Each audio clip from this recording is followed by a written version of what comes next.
Você notou que as desconstruções do Batman estão ficando mais populares? Refiro-me a versões que divergem da que consideramos ser a clássica do personagem.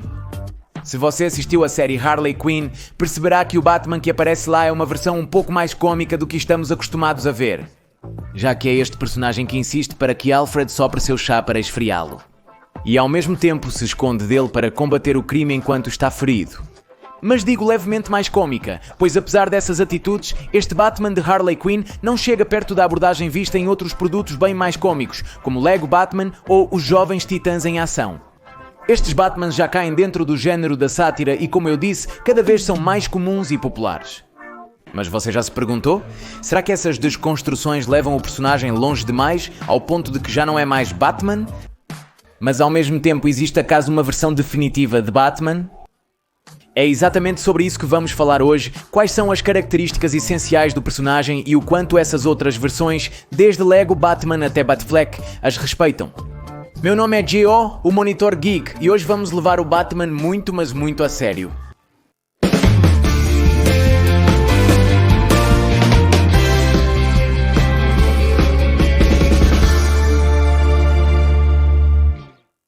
Capítulo 1. Procurando a essência do Batman, todos nós temos uma ideia do que o Batman é ou deve ser, desde o geek aficionado, que é especialista em Batman, até sua tia, que ainda envia imagens do Piu Piu com frases motivacionais. Não estou me referindo a você, tia. Gosto dessas imagens. Manda um oi pro meu primo André, por favor. Também te amo. Tchau. Isso ocorre porque o Batman é um personagem tão popular que já integra o imaginário coletivo. Mas de onde vêm as características que consideramos clássicas do personagem? Aqui realmente poderíamos falar de 3 pilares. O primeiro, sem dúvida, é a versão original vista nas primeiras histórias do personagem. Aqui víamos o Batman como um vigilante sombrio imerso em histórias de detetive, tal como muitos pensam que o verdadeiro Batman deve ser. Esta é a base de todas as histórias futuras, pois esses quadrinhos nos apresentam pela primeira vez a morte dos Wayne, a promessa que Bruce faz ao morcego e a personagens de apoio que agora são parte essencial dos mitos do Batman, como Robin, o comissário Gordon e até mesmo seu arqui-inimigo, Joker, que originalmente era apresentado como um assassino sanguinário. Porém, alguns detalhes não se encaixam totalmente, como o fato de que em certas histórias Batman porta uma arma e concorda em usar a força letal contra os criminosos, o que nos diz que seu código moral ainda não está muito bem formado. Este Batman foi rapidamente substituído pelo segundo pilar, uma versão muito mais leve e amigável para as crianças que liam os quadrinhos. Uma que até tinha outra paleta de cores no traje. E enfrentava uma série de vilões exóticos e extravagantes com a ajuda de seu fiel companheiro Robin. Este duo dinâmico mais sorridente foi o cânone nos quadrinhos por muito tempo e até fez sua aparição na televisão. Na série Batman de 1966, muitas pessoas não levam o Batman de Adam West a sério, mas há algo muito interessante nele. Mas vou voltar a este ponto mais tarde. O terceiro pilar veio quando o cânone do quadrinho do Batman mudou novamente, começando a ser escrito por Danny O'Neill, que voltou a focar em contar histórias de detetive e com um tom sombrio, renovando personagens já existentes como o Coringa e introduzindo outros como o Ra's al Ghul. Ao mesmo tempo que nos apresentava o Batman como um personagem que não estava disposto a matar seus inimigos. Um Batman que enfrentaria com uma série de gadgets tecnológicos toda uma legião de vilões que nasce das entranhas da cidade gótica. Frank Miller é considerado o escritor definitivo do Batman devido ao quadrinho The Dark Knight Returns. Mas acredito que quem realmente consolidou a ideia do Batman sombrio que conhecemos foi Danny O'Neill. 10 anos antes, muitos outros escritores e criativos como Frank Miller, Tim Burton e recentemente Scott Snyder contribuíram muito para os mitos do personagem. Mas creio que estes são os 3 pilares dos quais todas as outras versões se originam. E nos dão as características clássicas do que o Batman deve ser. Muitos autores afirmam que o Batman é um personagem que se autoescreve. Não significa que seja fácil escrever uma história do Batman, mas que é um personagem que conhecemos tão bem que já sabemos o que ele faria e não faria em uma situação. Digamos que o Batman é um personagem tão icônico que todos conhecemos sua essência, mesmo que nem sempre saibamos explicá-la. Mas para tudo isso, o que é a essência? Quando os filósofos gregos falavam sobre a essência, eles se referiam a esse conjunto de características que fazem algo ser esse algo. Para dar um exemplo, deixe-me adivinhar. Esta explicação envolve uma faca. Ai, Léo, claro que não. Todos nós sabemos o que é uma árvore, mas, por exemplo, se eu a cortar, ainda será uma árvore? Talvez você me diga que sim, mas agora, se eu tirar os galhos, ainda será? Ou, e agora? Acho que todos podemos concordar que folhas de papel definitivamente não são uma árvore. Mas aqui a questão é, em que momento deixou de ser? O mesmo ocorre com Batman ao longo de suas muitas versões no cinema, quadrinhos e televisão. Há algumas que se apegam mais à essência do personagem, seja em sua versão sombria ou a campy, e outras que se afastam um pouco. No entanto, algumas se afastaram tanto da essência que já não acredito que possam ser consideradas Batman. Como exemplo, John Paul Valley se tornou o Batman enquanto Bruce Wayne se recuperava dos ferimentos da luta contra Bane. No entanto, John Paul tinha um traje robótico, usava força letal contra seus inimigos e parecia mais focado na vingança do que na justiça. Portanto, apesar dele se chamar Batman, a verdade é que eu não acho que ele era. Então, assim como na árvore, aqui se aplica a mesma pergunta. Quais são as características que fazem o Batman? Batman? Se eu listasse as características essenciais do Batman, diria que ele deve ser um herói sem superpoderes, que treinou durante anos até atingir o ápice físico e mental do ser humano para poder buscar justiça. Acredito que o Batman, em essência, não mata, pois não quer que o que aconteceu com seus pais aconteça novamente. E é por isso que ele também não usa armas de fogo. Ele também é um personagem que frequentemente vemos combater o crime usando diversos Bat-gadgets que comprou graças à sua fortuna. Não acho que o Batman deva ser necessariamente Bruce Wayne, já que Dick Grayson foi um excelente Batman. Porém, não acredito que Jim Gordon, com essa roupa robótica, tenha sido de fato o Batman. Embora tenha lutado pela justiça de Gotham City, isso foi simplesmente estranho. No entanto, é preciso esclarecer que essas características essenciais são completamente subjetivas e pessoais. Haverá algumas que quase todos concordarão, como o fato de que Batman não tem poderes. Imagine-o com super velocidade. Desculpe, Red Dead, mas não. E outras características estarão mais nessa linha cinza que se presta a discussões. Você provavelmente pensa em outras características essenciais do Batman. Se for o caso, deixe-as nos comentários.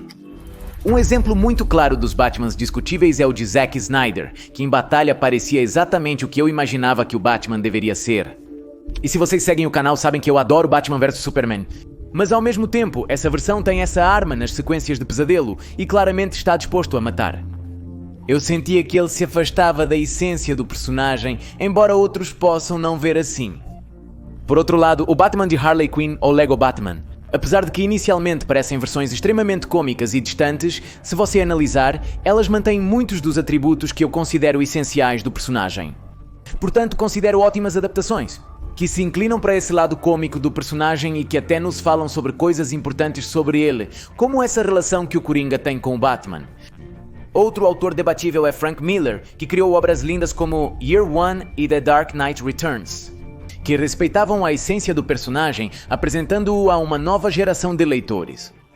Mas depois lançou sua história em quadrinhos All-Star Batman Robin, onde apresenta um Batman mais sociopata, que obrigava Robin a caçar ratos da Batcaverna para poder comer. O ponto aqui é que Batman é um personagem tão popular e icônico que se presta a várias interpretações que são igualmente válidas. E já com isso em mente, agora temos que falar sobre como a Detective Comics está usando essas características para consolidar o futuro do Batman. Capítulo das diferentes faces do Batman. Recentemente, a Detective Comics lançou uma antologia de histórias criadas por equipes de 14 países, que precisamente nos mostram essa qualidade que o Batman tem de poder se adaptar a diferentes épocas, culturas e estilos narrativos. E para entender melhor o tema, entrevistei o ilustrador e publicitário Rulo Valdez, que precisamente foi um dos mexicanos que colaborou nesta antologia de histórias intitulada Batman e o Mundo. Como foi sua experiência de trabalho na Detective Comics? Isso se assemelha a projetos publicitários, ou seja, eles te dão uma espécie de briefing, não? Que basicamente é uma expectativa do que é necessário para o projeto, que neste caso era... O projeto se chamava Batman The World, que era um projeto de 14 nações. Você tinha a chance de criar um personagem que, obviamente, naquele momento era apresentado como podendo pertencer ao universo Detective Comics, ambienta uma história no seu país de origem. As condições normais que mencionei não são impostas a você, mas como profissional, você já as conhece. Que é bom gerenciar a marca com certo respeito e blá blá blá. Isso pode ser complicado para 14 equipes publicarem histórias vinculadas à continuidade do Batman nos quadrinhos. Felizmente, como já dissemos, todos nós temos uma ideia muito boa do que é o Batman e do que não é. E essa característica foi aproveitada nesta antologia. cada país teve a liberdade de acomodá-lo dentro de sua própria idiosincrasia. A verdade é que no início tínhamos muitas dúvidas sobre o que exatamente queríamos trabalhar. Então ainda pensávamos que talvez tivéssemos que fazer isso dentro da continuidade atual do Batman. Então que você já sabe que o Alfred já não está, que a Batfamília está como? Parece que até o Bruce Wayne perdeu sua fortuna. Então nós estávamos assumindo isso, mas depois foi como não. Quer dizer, temos a chance de criar uma espécie de Batman como atemporal. Então podemos aproveitar essa oportunidade, esta qualidade do Batman de ser um personagem atemporal, cada vez mais aproveitada pela Detective Comics, já que recentemente publicaram algumas histórias, como Three Jokers, que parece estar fora da continuidade central dos quadrinhos, já que aqui Alfred ainda está vivo. Mas ao mesmo tempo, utiliza histórias que já são clássicas do personagem, como a morte de Jason Todd em A Death in the Family e o ataque a Barbara Gordon em Killing Joke. É como se a Detective Comics quisesse contar histórias para novos leitores ou pouco experientes. Basicamente, dizer às pessoas: você conhece Batman, Gordon e Alfred, pegue esta história. Aproveite sem se preocupar com a continuidade. Algo que pessoalmente me parece uma ótima ideia. Não darei spoilers do quadrinho, pois realmente recomendo que você leia esta antologia.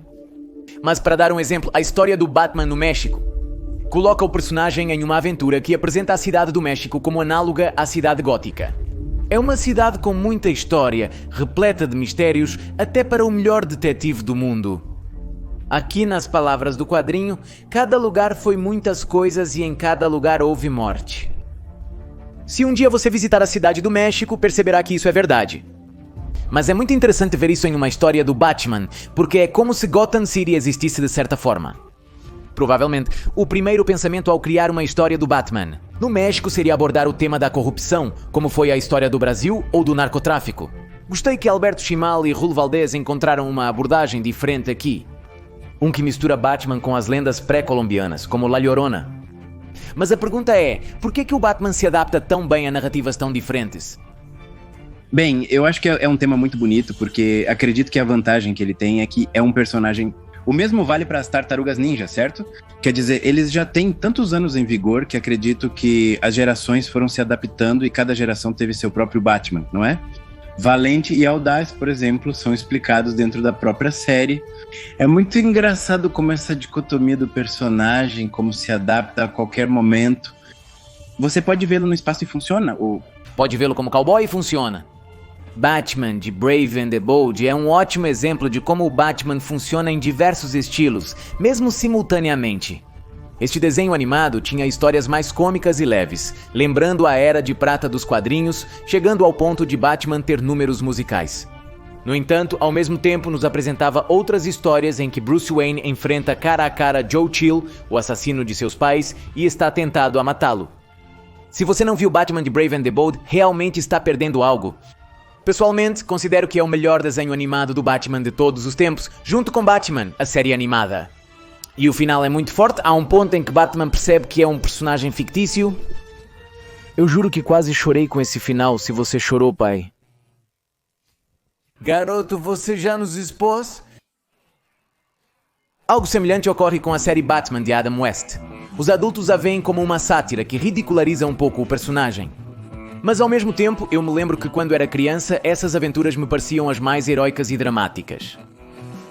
O que você mencionou há pouco, não? Essas versões até de comédia são muito funcionais, porque funcionam em ambos os meios.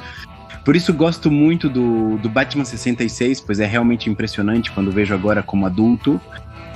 Entendo muitas piadas agora, mas quando criança, eu realmente sentia que estava assistindo a uma série do Batman. Quer dizer, eu realmente sentia que quando o Charada apresentava problemas e eles os resolviam, eles eram muito inteligentes e estavam resolvendo. O que tem a pele amarela e escreve? Uma caneta banana. Bem, o que eu amo e acho super interessante é que parece haver uma contradição aqui. Quer dizer, todos nós parecemos saber de alguma forma o que o Batman é e o que não é, o que deveria nos dizer que existe um verdadeiro Batman. No entanto, este personagem multifacetado foi explorado por muitos escritores e muitas dessas facetas são igualmente válidas. Então, existe uma versão definitiva do personagem? Eu espero que não, eu rezo, porque não. Eu acredito que cada versão por si só vai contribuindo. E agora, que Snyder e Capullo pegaram, justamente acredito que isso foi demonstrado, que eles podem quase te recontar histórias do passado com outra perspectiva e fazer coisas totalmente diferentes. Parece contraditório, mas Batman, mesmo com mais de 80 anos de existência, tem um futuro que parece promissor, já que vários autores continuam explorando diversas facetas e formatos para contar histórias do morcego. Alguns dos exemplos mais famosos atualmente são as versões do cinema ou as sátiras vistas em séries como Harley Quinn ou Os Jovens Titãs. Mas, por exemplo, há um webtoon gratuito que nos apresenta o Batman como essa figura paternal que guia seus Robins na fase adulta, em aventuras muito mais cotidianas, nas quais, por exemplo, eles brigam por biscoitos. Obviamente é uma história alternativa que não substitui a continuidade central, mas é bom vê-lo desfrutando um pouco da vida em família após anos de tragédia. Este webtoon traz uma abordagem diferente, sendo projetado para leitura em celulares, já que cada página é de um único painel que é lido de maneira vertical. O que nos diz que a Detective Comics também está adaptando seus formatos. Batman no Mundo, por sua vez, também contribui muito para o personagem, já que podemos ver histórias como a da Espanha, onde vemos Bruce Wayne relaxando em uma praia, E uma das minhas favoritas, que é a da Rússia. uma história que nos apresenta Batman como um personagem real dentro da história e fictício ao mesmo tempo. Como se todos conhecêssemos o Batman. Tão bem que em um ponto chega a tocar essa membrana entre o imaginário e o real. Trata-se de um Batman que não envelhece, embora mude com os anos. Mas o melhor de tudo é que, apesar das mudanças, ele ainda nos parece extremamente familiar. Porque o vimos cair e crescer ao longo dos anos, o vimos se apaixonar, o vimos sofrer e até mesmo encontrar uma família. Apesar de antes pensarmos que o Batman sempre trabalha só, é um personagem que, por mais que mude, sempre vamos continuar reconhecendo com carinho, porque dentro de nós todos sabemos quem é o Batman e o que ele representa. Agradeço a Rulo Valdez pela entrevista. Para saber mais sobre ele, confira suas redes na descrição e outros vídeo-ensaios que fiz sobre o Batman. Se você chegou até aqui, eu garanto que você vai gostar. Nos vemos na próxima semana no mesmo canal. Eu sou Geo, o Monitor Geek, e continue vendo além do evidente.